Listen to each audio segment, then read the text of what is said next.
He hands it to the clerk. He puts it in the clerk's hand. From the video, you can tell that his fingers touch the palm of the other person's hands. He didn't just place all these coins on the counter and shove them over at him or leave him to pick them up. It was courteous.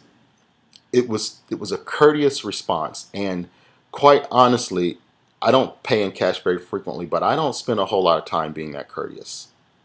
It was courteous. And I'm not guilty of being extra courteous to people like that. I should be, but I'm not. And I saw that as odd. That struck me as odd. Also, some of the comments from that led, I'm sorry, not comments, but some of the other elements of that struck me was that the person asked him if he wanted a bag for his tea. He put Skittles in his pocket. Wanted to know if he wanted a bag for his key. Apparently Martin said yeah, gave him a bag, and they kind of gave each other an acknowledgement, and he walked away. And that was it. Next time we see Martin, he's laying on the ground, dead. Here's a person who several minutes earlier, whenever that time frame was pretty courteous, moving about his business through life person. Also, what you have is one of the statements that the young lady, I think her name is Rachel, I don't remember her name, who testified about the phone call, about being on the other line of the phone. One of the things that she said was, I always liked him because he never made fun of my weight, never made fun of the way I talked, and he never made fun of my hair. That's a unique characteristic for some 16-year-old boys who are like Martin. Martin was probably considered handsome by the girls in the school, and he was tall. He was 5'11", and he was thin, and he had this winning personality or whatever. And that just seemed odd to be a person who would, in high school of all places, to have a relationship with someone like that on a friendly level and talk to them and exchange with them. That points to a certain character that's going to stick with that person later on in life, that other people have to learn later. That struck me as a unique situation as well. Also, the reasons why he was suspended was for tardiness. The other reasons why he was suspended was for having jewelry in his backpack, along with a screwdriver that someone later identified as, or later referred to as, a burglary tool. It's a screwdriver. I don't give that any weight. All I'm saying is that never at any time was he considered threatening, violent, behaving in violent fashions, in violent situations. Yeah, sure, he puts up Twitter accounts with gangster activity type conversation. Again, typical teenage stuff. But on the other hand, you have Zimmerman, who at the age of 20 was charged with pushing a police officer, touching a police officer in a violent altercation. I don't know anyone like that. I don't know anyone who's ever done that. It seems strange to me. A year later, his ex-fiancée puts charges against him for abuse, to file a restraining order. He countersues, and they both get a restraining order, etc. That's kind of typical. But the part that's not typical is to have that happen. I don't personally know any men who have done that, who have had that happen to them. I don't know any men who have had an altercation, a physical altercation with a police officer and are alive to tell it. And then furthermore, he had 18 months of MMA training. 18 months of MMA training. The witness says, oh, he was mediocre at best. Big whoop. It's 18 months of learning how to get somebody on the ground. It's grappling is involved, and pinning their arms down, pinning their legs down, and then beating them into submission. Boxing isn't as brutal as MMA. At least in boxing, the only point is to defend yourself, block, and then counter punch and get more blows in. But in MMA, you learn how to pin people down and then beat them relentlessly. It's fairly violent. He had also called the police on several occasions reporting suspicious activity. In the 2 months leading up to this incident. So the pictures that you have here, a picture of a person who at best seems paranoid and is potentially violent, versus a kid who's early in life and he doesn't have a whole lot of violent nature elements of him. So yeah, on one hand he acts like a gangster, but when he's faced with a real situation, he runs. That's typical. He should have run. Somebody walking up to him, asking him who he is, I don't know, run. Or don't. But we don't know how people are going to respond in those situations. It doesn't really matter. Point of the matter is that Zimmerman should not have approached him. That's the concern I have. And you draw those two pictures and you say to yourself, what most likely happened?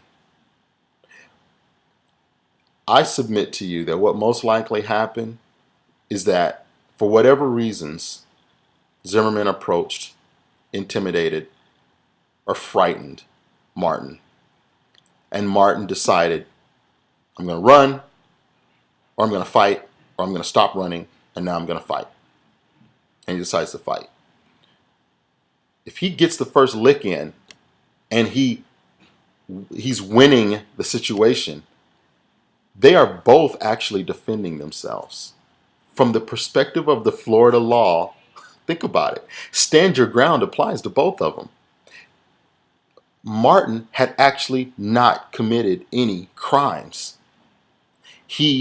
At that moment, he was not a criminal.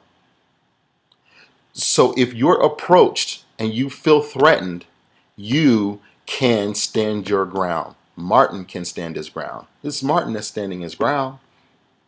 Right or wrong, Martin standing his ground. Are they both culpable? Potentially. Could they have both had cooler heads?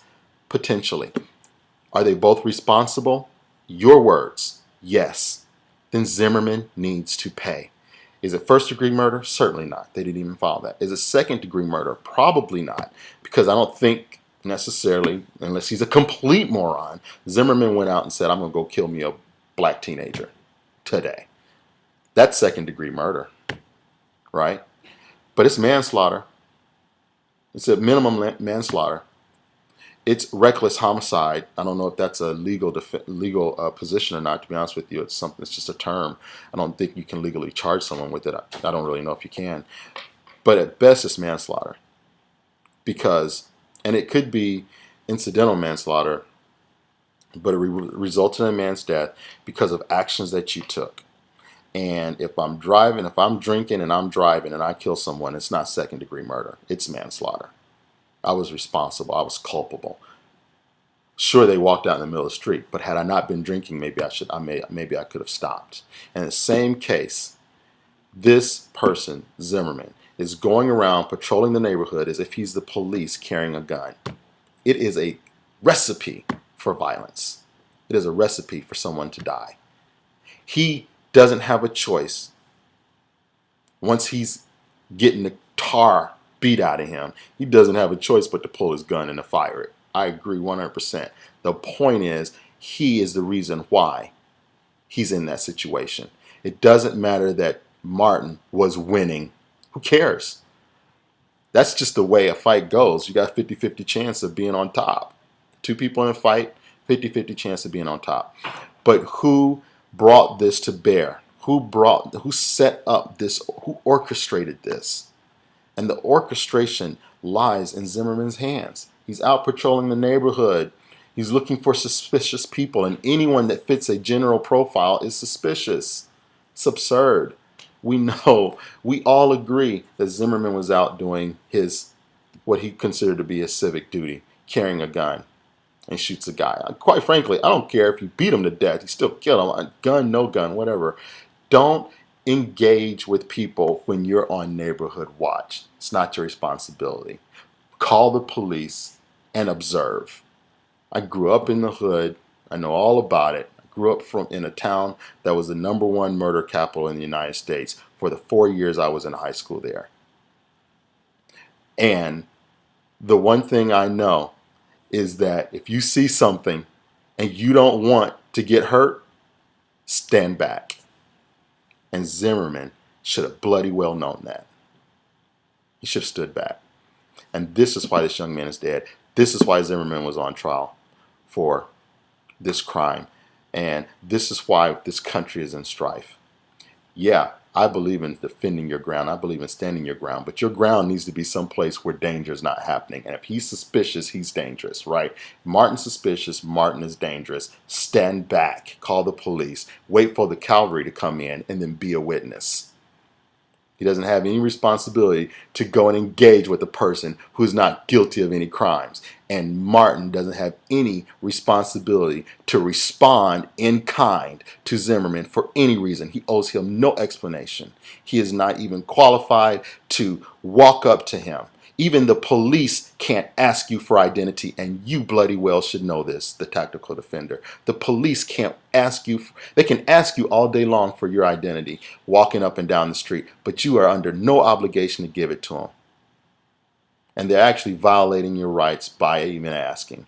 And you don't have to respond. You owe them no explanation. And here you have an untrained, uninformed citizen out there carrying a gun, asking people who they are. Gestapo tactic. It's absurd. And I am appalled that on the one hand, people in this context who believe in the Second Amendment, who believe in carrying their guns, who believe in protecting your privacy and all this, and being tactical and having survival skills and all this, at the same time know that they have a right to move about in this country free of people asking them a bunch of questions and invading on their privacy. And then you get on this video and not defend Martin's right to his privacy. That disturbs me. And that's where you should have been on this issue, in my opinion. Defending Martin's right to stand his ground.